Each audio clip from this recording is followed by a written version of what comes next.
구약성경 에스겔서 26장 1절입니다. 11째 해 어느 날 초하루에 여호와의 말씀이 내게 임하여 이르시되 인자야 두로가 예루살렘에 관하여 이르기를 아하 만민의 문이 깨져서 내게로 돌아왔도다. 그가 황폐하였으니 내가 충만함을 얻으리라 하였도다. 그러므로 주 여호와께서 이같이 말씀하셨느니라. 두로야 내가 너를 대적하여 바다가 그 파도를 굽이치게 한 같이 여러 민족들이 와서 너를 치게 하리니 그들이 두로의 성벽을 무너뜨리며 그 망대를 헐 것이요 나도 티끌을 그 위에 쓸어버려 맨바위가 되게 하며 바다 가운데 금물 치는 곳이 되게 하리니 내가 말하였음이라. 주 여호와의 말씀이니라. 그가 이방의 노략거리가 될 것이요 들에 있는 그의 딸들은 칼에 죽으리니 그들이 나를 여호와인 줄 알리라. 아멘. 여러분 에스겔 26장과 27장, 28장까지 무려 3개의 장을 걸쳐서 이 두로라는 나라를 하나님이 심판하신다는 내용이 나옵니다. 앞에는 모압이나 에돔이나 블레셋 같은 나라들을 심판하신다라는 것을 짧게 말씀하셨는데 왜 두로에 대한 심판을 3장이나 걸쳐서 집중적으로 다루시고 계신지에 대해서 우리가 관심을 가질 필요가 있어요. 이 두로는 어떤 나라냐면 예루살렘 유다 땅이 있으면 유다 땅 그 위쪽에 좀 북쪽에 위치한 해변에 있는 해안가에 있는 나라였습니다. 그래서 그 시대에 무역이 다 어디서 이루어집니까? 사고 파는 것들이 배를 통해서 이루어졌죠. 그래서 전 세계의 무역 상인들이 아시아와 유럽 중간을 교통하는 지점이 두로였어요. 그래서 두로에는요, 항상 배들이 꽉 정박해 있었고 상인들과 물건들이 굉장히 많았습니다. 많은 사람들이 왕래해서 무역업으로 번성한 나라가 두로였던 거예요.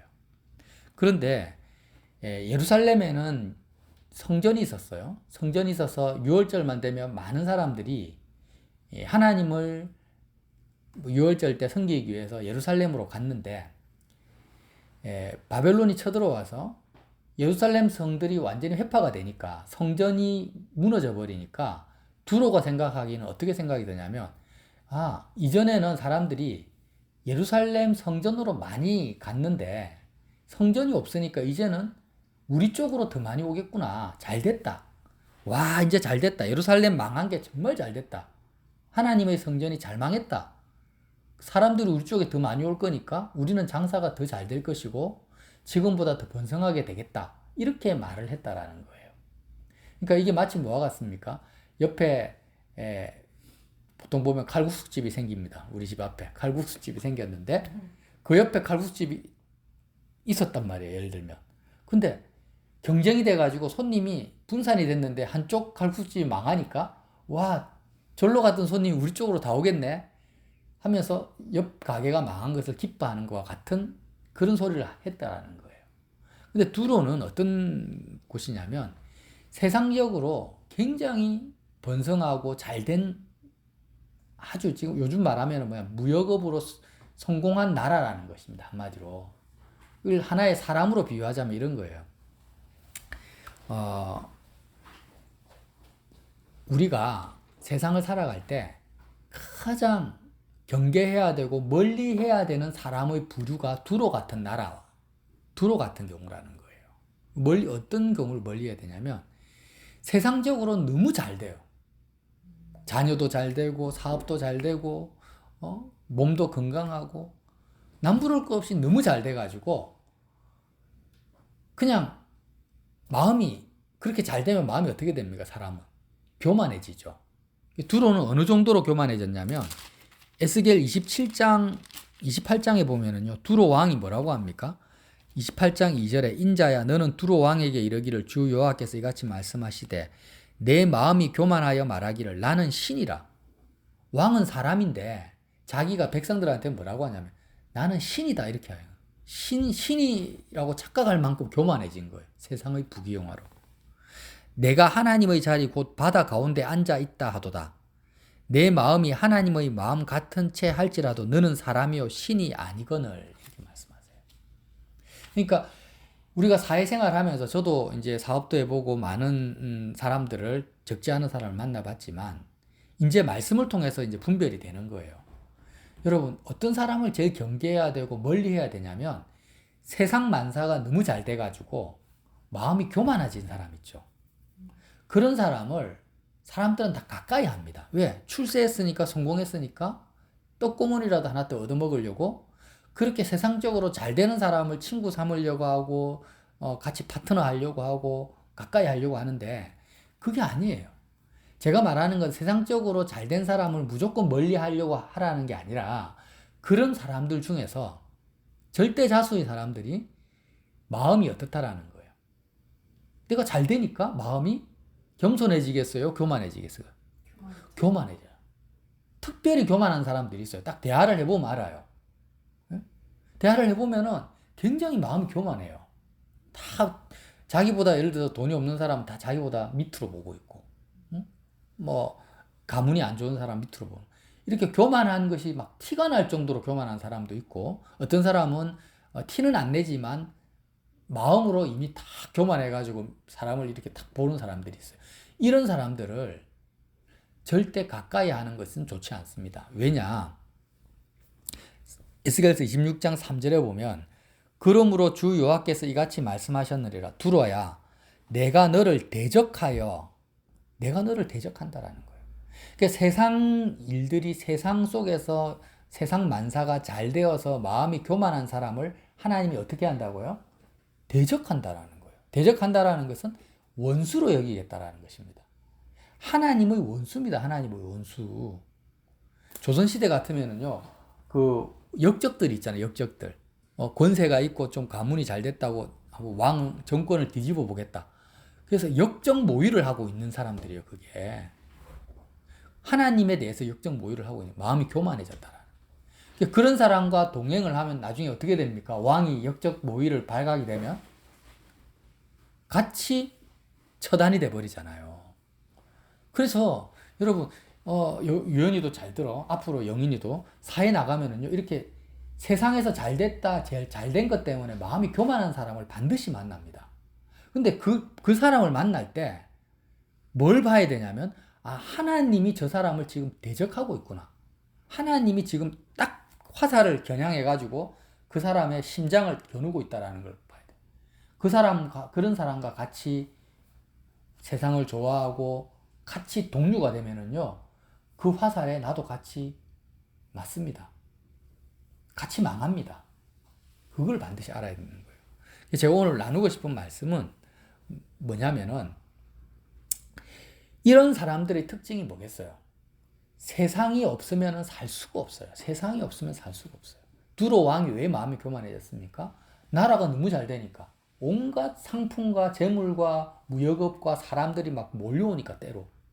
그래서 그런 것들을 즐기고 그것 때문에 마음이 교만해졌는데 하나님이 에스겔서 26장을 잘 읽어보면은 어떻게 심판하시냐면 교만한 두로 왕만 이렇게 딱 집어가지고 죽이는 게 아니고 두로라는 나라 전체를 완전히 멸절시켜버려요. 그러니까 두로 나라 전체가 다 망해버린다라는 것은 세상이 망한다라는 거죠. 그 마음이 교만한 사람은 어떻게 망하느냐, 하나님이 심판하느냐, 그 사람과 연계된 주변 사람들까지 다 같이 망하게 해버린다라는 거예요. 재산, 자녀, 가정, 직장, 사업체, 모든 것을 단번에는 심판 안 하십니다. 왜? 하나님은 참으시니까, 회개할 수 있도록. 근데 하나님의 때가 되면은 주변이 초토화돼 버려요. 쫄딱 망해버려요. 그렇게 지금 그런 상황을 우리가 예측을 해야 된다라는 거예요. 그런 사람들의 특징 뭐냐? 세상이 없으면 살 수가 없어요. 자, 꼭 부자들을 향해서 하는 말이 아니에요. 예수님이 누구를 만납니까? 한 과부를 만나는데 그 과부는 어떤 사람이냐? 남편도 죽고 딱 외동아들 하나만 남아있는데 그 외동아들 하나마저 죽어버렸어요. 너무너무 불쌍한 과부를 만납니다. 하나밖에 없는 아들이 죽어버렸습니다. 막 울고 있는데 그 아들을 살려주셨는데 그 과부의 입장에서는 하나밖에 없는 아들이 없으면은 못 사는 거예요. 그죠? 살 의욕이 없고 삶의 목적이 없어요. 이걸 뭐라고 하냐면 세상이 없으면 못 사는 사람이라는 거예요. 그럼 저와 여러분은 어떤 사람이 돼야 되겠어요? 예수님이 없으면 못 사는 사람이 돼야 돼요. 이게 우리 삶의 표대고 목적입니다. 자, 하나님을 믿는다라는 것은 내가 이런 상태에서 이런 상태로 변화되는 걸 말합니다. 근데 어떤 상태냐? 이전에는 세상이 없으면 못 사는 사람이었는데 이 세상이라는 개념은 하나님 말고 모든 것을 말하는 거예요. 어떤 사람은 몸이 아프면 못 살아. 건강을 잃어버리면 난 못 살겠다. 어떤 사람은 사업하는 사람은 사업이 망하면 난 못 산다. 사업 망하니까 자살하죠. 연애하는 사람은 애인이 없으면 못 산다. 애인하고 실연당하면 또 막 죽으려고 하고, 또 부부 금슬이 좋은 사람은 남편이나 아내가 없으면 난 못 살겠다. 당신 죽으면 나도 같이 죽을란다. 이렇게 하는 사람은 전부 다 말이 좋아서 그렇지 하나님 보시기에는 다 세상이 없으면 못 사는 사람들이라는 거예요. 내가 나를 봤을 때 다른 거는 다 내가 감당이 되겠는데 이것만큼은 하나님이 이렇게 하시면 나는 못 살겠어요. 이게 뭐예요? 세상이 없으면 못 사는 사람인 거예요. 그 상태는 예수님 없으면 못 사는 사람이 아니기 때문에 꼭 두로처럼 이렇게 세상 만사가 잘 돼서 마음이 대놓고 교만하지 않다 할지라도 이 상태를 뭐라고 해요? 세상 없으면 못 사는 사람을 하나님이 대적하시고 하나님과 원수가 된 상태라는 거예요. 이게 복음입니다. 하나님 없으면 못 사는 사람이 하나님의 형상대로 지음받은 사람이어야 되는데. 근데 나는 하나님 말고 이거 없으면 못 살아. 자식 없으면 못 살아. 사실 다 그러잖아요, 지금. 길 가는 사람 아무나 붙잡고 물어보세요. 나는 돈 없어도 살아요. 근데 남편 없으면 못 살겠어요. 그게 뭐예요? 하나님의 원수된 상태라는 거예요, 그게. 나는 다 괜찮은데 성적 떨어지면 못 살겠어. 수험생들. 죽고 싶어, 그냥. 그게 하나님과 원수된 상태고, 마음이 교만한 상태고, 대적한 상태. 우리는 어떤 사람이 돼야 되느냐? 내가 지금 세상에서 어떤 잘 나가고 출세하는 사람이 되려고 하지 말고, 내가 나를 봤을 때, 지금 당장 그렇게 못 산다 할지라도, 삶의 표대를 정하자라는 거예요. 유연아, 우리가 이렇게 삶의 표대를 정하자. 어떤 표대냐? 예수님 없으면 못 사는 사람이 돼야 되는 거야. 예수님 없으면 못 살아. 이게 무슨 말이에요? 예수님 없으면 못 사는 사람들은 이 세상은 바닷속과 같아요. 바다 깊은 곳으로 우리가 들어가면은 숨을 못 쉬어요. 숨을 못 쉬어. 그러니까 세상 속에서 아무리 이 땅에 좋은 것들, 맛있는 것들, 부귀영화를 다 가져줘도 내 영혼이 호흡이 안 되는 거예요. 만족도 안 되고 호흡도 안 돼. 그러니까 세상 속에서는, 깊은 바다 속에서는 호흡하려면 어떻게 해야 됩니까? 잠수함 안으로 들어가요, 잠수함. 이제 예를 드는 거예요. 잠수함 안으로 들어가면 깊은 바다 속에서도 호흡할 수 있는 것처럼 예수님 안이 그런 세상 속의 잠수정과 같은 거예요. 내가 예수님 안에 거하고 있지 않으면 나는 살 수가 없는 사람인 거예요. 예수님 없으면 못 사는 사람이 돼야 되는 거죠. 예수님 없으면 왜 못 삽니까? 예수님을 통하지 않고서는 하늘에 계신 하나님을 내가 만날 수도 없고 하나님을 느낄 수도 없고 하나님으로 내 마음을 채울 수도 없으니까 어찌하든지 간에 내가 예수님을 조금이라도 한순간이라도 놓치면 바닷속에서 숨 쉴 수 없는 사람과 같은 그런 사람이 되는 것이 우리 신앙의 목표고 인생의 표대가 돼야 된다는 거예요. 근데 지금 내가 예수님 없는 상태인데도 너무 기쁘고 두로왕처럼 즐겁고 막 마음이 교만해지고 막 그래 행복하고 이게 정상입니까? 그런 상태는 뭐라고 했어요? 하나님과 원수된 상태라는 거예요. 그러니까 하나님을 만나지도 못했고 하나님을 체감하지도 못했는데 이 세상에서 너무 즐겁고 행복하고 기쁘게 살아간다. 이미 심판받은 자고 하나님이 버린 자입니다. 제일 불쌍한 사람이에요. 최고로 하나님이 가증히 여기고 싫어하는 사람이라고 에스겔서 26장, 7장, 8장 두로를 예를 들어서 세계장이나 할당해서 지금 말씀하시는 거예요. 자, 다시 한번 말합니다. 심령에 꼭 새기십시다. 하나님이 제일 싫어하고 제일 대적하고 관역으로 싫어하는 사람은 어떤 사람요? 세상이 너무 좋아서 예수님 없이도 세상 속에서 너무 행복하고 기쁘고 잘 사는 사람들이라는 거예요. 그러니까 우리가 정상적인 사람이 된다면 세상에 어떤 좋은 것을 갖다 줘도 그것이 나에게는 조금도 기쁨으로 느껴지지 않고 반대로 세상에 온갖 시련과 연단이 다 닥쳐도 그것이 나에게 시름으로 느껴지지 않고 그냥 예수님 한 분만 있으면 that's okay. 예수님 한 분만 있으면 아무 문제가 없는 상태.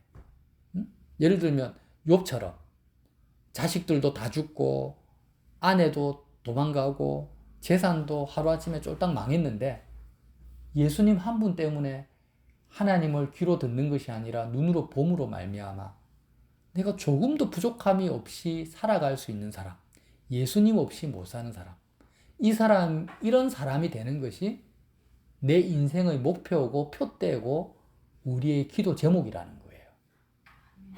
여기에 동의하십니까? 내가 한 가지만 더 나눌게요. 오늘 아침에 태목사님 설교도 들었지만 그러면 나는 지금 하나님의 성령의 인도를 받고 있는지 아니면 이런 세상의 영의 인도를 받고 있는지를 보라는 거예요. 어떻게 보냐면요. 예를 들면 예인이가 지금 성령이 예인이를 간섭하고 있는지 아니면 세상의 영 마귀가 예인이를 주장하고 있는지를 나 스스로 분별할 수 있는 기준이 있다라는 거예요. 그 기준이 뭐냐면 내 마음에 소원이 있잖아요. 모든 사람은 마음에 소원이 있어요. 이랬으면 좋겠다, 저랬으면 좋겠다. 소원이 있죠. 그죠? 좀 있으면 유연이는 수능을 치는데 수능 잘 쳤으면 좋겠지, 그지? 근데 이런 크고 작은 소원이 있는데 내 마음의 소원이 정말 예수님 없으면 못 사는 사람이 됐으면 좋겠다. 내가 하나님만 나의 전부가 됐으면 좋겠다라는 소원이 있다면 그 사람은 성령이 그를 간섭하고 인도하고 있는 상태라고 믿어도 됩니다. 영인 알겠어? 근데 내가 내 마음을 봤을 때 하나님이 나의 전부가 되고 예수님 없으면 못 사는 사람이 됐으면 좋겠다. 이런 소원이 아니고 그냥 얼굴이 예뻐졌으면 좋겠다. 돈 많이 벌었으면 좋겠다. 좋은 직장에 취업했으면 좋겠다. 이 땅에서 어떤 소원을 가지고 있잖아. 세상을 향한. 그런 소원이 나를 주장하고 있고 지배하고 있으면 나는 세상의 영, 성령이 아니고 세상의 영이 나를 주장하고 있는. 영이라는 것은 뭐냐면 어떤 인간적인 말로 딱 찍어서 정의는 할 수 없어요. 영이라는 게. 사람은 육과 혼과 영이 있잖아요. 그럼 내가 영이라는 것을 딱 찍어서 말할 수는 없지만 핵심은 뭐냐면 마음의 소원이라는 거예요. 내 마음의 소원이 뭔지를 보면 내가 지금 성령의 인도를 받고 있는지 마귀의 인도를 세상의 영의 인도를 받고 있는지를 인도는 아니죠. 지배를 받고 있는지를 알 수 있다라는 거예요. 어떤 청소년들은 요즘 보면 핸드폰 없으면 못 살아. 스마트폰 없으면 못 살아잖아요. 그럼 100% 마귀의 영을 받고 있는 거예요. 예수님 없으면 못 사는 사람, 그렇게 되고 싶은 사람만이 성령의 인도를 받고 있는 거예요. 그래서 내 마음의 소원을 보라. 내 마음의 소원. 무엇을 내가 원하고 있는가? 소원하고 있는가? 하나님이 아닌 다른 거라면 그 세상 것을 갈망하고 소원하는 강도가 있잖아요. 사람. 그래서 돈 좋아하는 사람도 돈에 대한 갈망의 강도가 틀리잖아요. 살인 강도들은 사람을 찔러 죽이기까지 돈을 소원합니다. 그 강도가 강하면 강할수록 마귀의 영의 지배를 강하게 받고 있는 거예요. 꼭 돈뿐만이 아닙니다. 건강도 자녀도 마찬가지예요. 성령도 마찬가지예요. 하나님을 소원하는데 어중중하게 소원하는 사람이 있어요. 그런데 어떤 사람은 정말 강력하게 정말 하나님 없으면 못 살겠다라고 강하게 소원한 강한 성령의 인도를 받고 있는 거예요. 진리의 영의 인도를 받는 거예요.